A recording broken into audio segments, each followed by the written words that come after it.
the head coach. Nearly $3 billion with a B dollars have spent so far in free agency. However, there are still a number of big names left on the market. Defensive end Trey Hendrickson is the top player on that market as of right now. With much more, senior NFL writer Jeremy Fowler here to give us the latest around the league. And let's start with Hendrickson right now. Any takers? There will be takers, but at what price is the key? Because Trey Hendrickson has conviction here. He believes he's earned, a payday of $30+ million per year, that he's a premier sack artist. Well, teams are certainly interested, and there are 6 or 7 teams that are trying to get in on this a little bit. Buffalo, I've heard a little bit, that could be a sleeper here. Tampa Bay has kicked the tires on it. So how far are those teams willing to go for a pass rusher who is great, but is also 31 and coming off some injuries last year? So they're trying to reconcile all that, but it should heat up this week.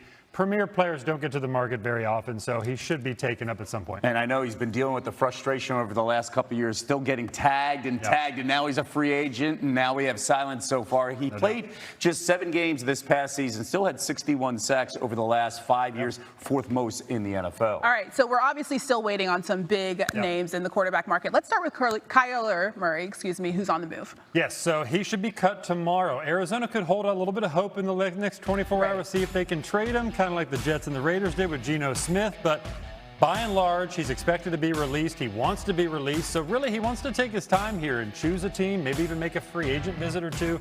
But Minnesota is considered the favorite. They've had Kyler Murray on their short list here, and they like the idea that somebody else is paying that guaranteed money, and it ain't Minnesota, so they can pay him for $1 million literally and get a steal, and hoping to reset his career for a good team.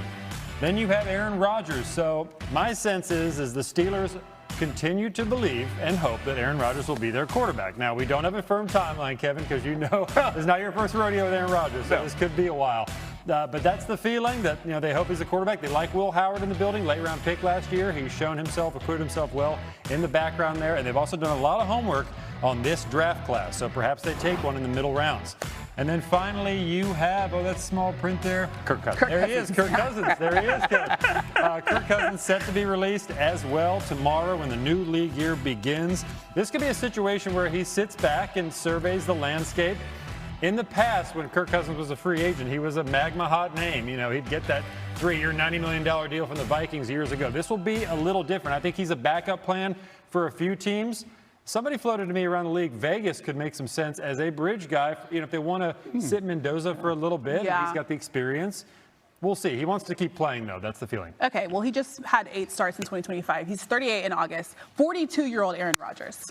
Thank you, Jeremy. Thank you. It's made a big splash in free agency today, signing former Packers wideout Romeo Doubs to a 4-year, $80 million contract. Doubs effectively serves as a replacement for Stephon Diggs, who was released last week. He had 55 catches for 724 yards last season. Christine, the Lions have their replacement for David Montgomery, bringing in former Chiefs running back Isaiah Pacheco to pair with Jahmyr Gibbs. Pacheco helped KC win a pair of Super Bowls in 2022 and 2023. Since then, though, a pair of injury-plagued seasons have seen Pacheco run for less than 800 yards in 20 games with only 3 total touchdowns. The Giants filled a hole at cornerback, agreeing to a 1-year deal for up to $10 million with Greg Newsome II. He started 11 games for the Jags last season. New York lost cornerback Cordell Flott to the Titans this offseason.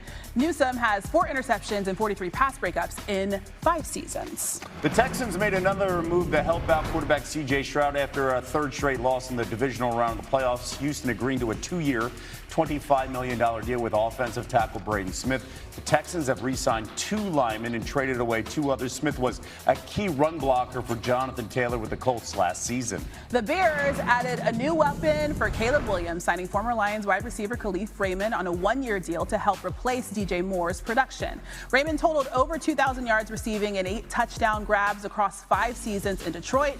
He was also named a second-team All-Pro as a return man in both 2022 and 2024. The Jets continue to reshape their defense under head coach Aaron Glenn, agreeing to a 1-year, $5.5 million deal with former Bears corner Nahshon Wright. He had a career-high 5 picks for Chicago that led the league in forcing turnovers. New York has added at least 5 new starters on defense. Remember, no picks last year from that entire defense. And the Bills found a way to keep tight end Dawson Knox on the 2026 roster amidst a difficult cap situation by signing him him to a new 3-year contract, sources told ESPN's Jeremy Fowler on Tuesday. The 29-year-old Knox has spent all 7 of his NFL seasons in Buffalo, amassing over 2,600 yards receiving to go along with 27 tutties. Well, one player likely not going anywhere, Jaguars wide receiver Brian Thomas. Despite all the rumors that Jacksonville was willing to trade him, Adam Schefter says he's been told that the team is not interested in moving Thomas. Thomas was a Pro Bowler as a rookie with over 1,200 receiving yards, but he had only 700. That the Raiders are sending quarterback Geno Smith and a 2026 7th-round pick to the Jets for a 6th-round pick in April's draft. Smith was a 2nd-round pick of the Jets in 2013. Spent the first 4 years of his career then and then moved on. And now he's coming back to the Big Apple. Our resident GM, Louis Riddick, joining us now. What do you make of the Jets bringing Smith back here? Look, I like it, quite honestly. I really do, because I think, look, considering the makeup of the coaching staff in particular, I like the fact that Frank Reich gets to work with Geno Smith here at the tail end of his career and really try and right some of the wrongs that happened to Geno, quite honestly, last year in Vegas, where he sacked 55 times, a career high, throws 17 picks. He hasn't thrown that many picks since his rookie year. And when you think about it, there's some really good pieces, Kevin, on the New York Jets roster, especially on the offensive line, where they have 2 bookend offensive tackles that are really going to get better. He has Garrett Wilson at wide receiver. He has Mason Taylor at tight end. He's got Breece Hall to work with. But as we've seen numerous different times, it's really about the play caller, the guy who you're going to meet with every single day, and whether or not he can construct a plan that you trust and that you believe in so you can go out there and play at your highest level. I think that's what Geno has now. We saw him thrive a couple years ago in Seattle, too, when you protect him and give him the opportunity, and he has some weapons. Yeah, for sure. More than 10 teams have spent over $100 million in free agency thus far. The Raiders lead the way with over $280 million spent and over $210 million guaranteed. Remember, each of the last 2 years, the team to spend the most guaranteed money reached the Super Bowl. So lots of teams made moves in the last 2 days. Who do you think improved the most? Yeah, I think this is close. It's close between the Titans and the Raiders, but what Mike Borgonzi, the general manager of the Tennessee Titans, has done, along with Robert Saleh, is really put together a roster now that really, you think there's a lot of commonality that runs through this, meaning there's a lot of familiarity between the coaches and then the players that they brought in. Just think about the guys who Robert Saleh has coached, like Jermaine Johnson, John Franklin Myers. These are all guys that he's very familiar with. Cordell Flott, who they brought up from the New York Giants. I mean, he's also someone who they're very familiar with because Brian Daboll coached him at the New York Giants. Wan'Dale Robinson, same thing. You're seeing him on your screen right now. Brian Daboll knows exactly how to use him. You bring in Mitch Trubisky. He's going to help out Cam Ward. All of these acquisitions are very, very strategic. They're not just, let me just get one of those, fantasy football here, the best player there. They all make sense because of the interconnectedness of these guys in terms of their history. Yeah. And in my time, when you do things like that, you really do set yourself up for a high chance of having success the way you want.